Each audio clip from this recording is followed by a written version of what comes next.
আরে ভাই আমরা রাজি যে না আসতে তোমরা তো চাঁদাবাজি করো। আপনারা গণভোটে হ্যাঁ ভোট চাইলেন, আমরা হ্যাঁ ভোট দিলাম, কিন্তু পরে আপনারা মানলেন না। একদম ডিরেক্ট আমাদের সাথে জনগণের সাথে আপনারা প্রতারণা করলেন। কি পড়া ছিল উপরে পেপারে দিয়ে পড়তে ছিল, মানে স্ক্রিপ্ট বানায়া পড়ানো হয়েছিল যে আন্দোলন আমরা মেনে নিচ্ছি। আসিফ ভাই পা দিয়ে ঠকঠাক করেছে স্টুডেন্ট আহেল, সার্জিস ভাইয়ের আঙ্গুল এরকম ছিল। সে সময় কিন্তু সবাই বলেছিল যে সার্জিস কিন্তু এটা বোঝাচ্ছে যে বন্দুকের সামনে রেখে আমাদেরকে পড়ানো হচ্ছে। আমি হাদি হত্যার বিচার চাই, এটা আমি সব জায়গায় চেয়েই যাব। কারণ আমি যখন দেখেছি, আমি যখন শুনেছি যে হাদিকে গুলি করার পাশাপাশি কাফিকেও গুলি করার অর্ডার ছিল, 12ই ফেব্রুয়ারি সন্ধ্যার পর চি হাসিনা লজ্জায় বাঁচিনা স্লোগান দিয়েছি। আরে ভাই আপনি সরকার প্রধান, আপনি কথা না বললে কথা কে বলবে? আমরা এত বড় গণঅভ্যুত্থান দলমত নির্বিশেষে ঘটানোর পরেও আমাদেরকে বলা হলো যে তোমরা রাজনীতিতে কেন আসতেছো? আরে ভাই আমরা রাজনীতিতে না আসতে তোমরা তো চাঁদাবাজি করো। রাজনীতিতে এমন ভাবে এসেছি যে গণঅভ্যুত্থানের পর 5-6 বছরের ছোট বাচ্চাও ট্রাফিক আইন পালন করেছে, ঠিক না?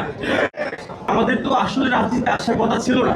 স্বৈরাচারী সরকারকে পতন ঘটিয়েছি, আমাদের লেখাপড়ার কথা চাকরি করার কথা, কিন্তু এখন এসে আমরা দেখলাম যে ভাই আপনারা গণভোটে হ্যাঁ ভোট চাইলেন, আমরা হ্যাঁ ভোট দিলাম, কিন্তু পরে আপনারা মানলেন না। একদম ডিরেক্ট আমাদের সাথে জনগণের সাথে আপনারা প্রতারণা করলেন।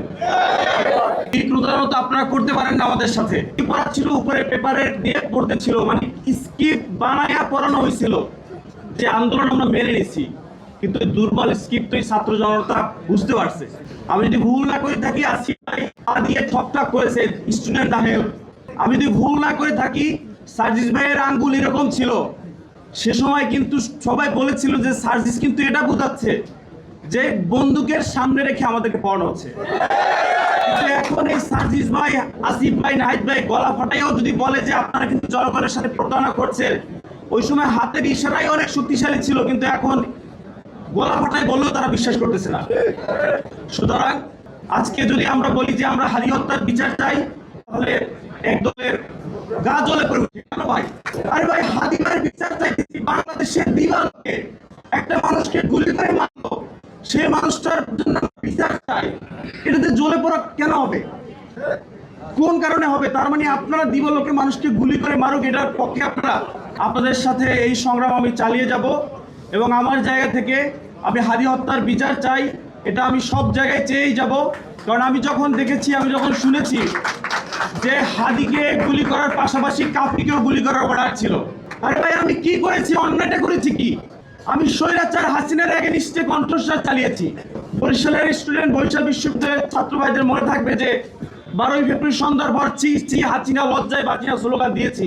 তখন থেকে পালায় থাকতে হয়েছে বনে জঙ্গলে। আর ভাই স্বৈরাচারের এগেইনস্টে কথা বলেছি। ইনসাফের পক্ষে আসতে হলে কি কোনো দল লাগে নাকি ভাই? ইনসাফের পক্ষে লড়তে হলে কোনো দল লাগে নাকি? আমার কাছে মনে হয় আমি যে এনসিপিতে যুক্ত হলাম, আমার কাছে মনে হচ্ছে না যে আমি কোনো পার্টির যুক্ত হলাম, কারণ আমি তো আগে থেকেই এনসিপি।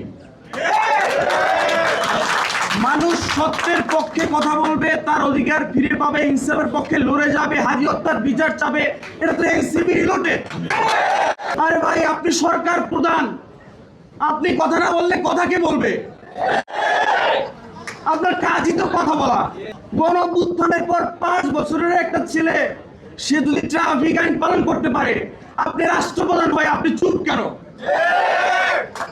ইনসাফের বাংলাদেশে, তরুণদের বাংলাদেশে চুপ থাকা চলবে না।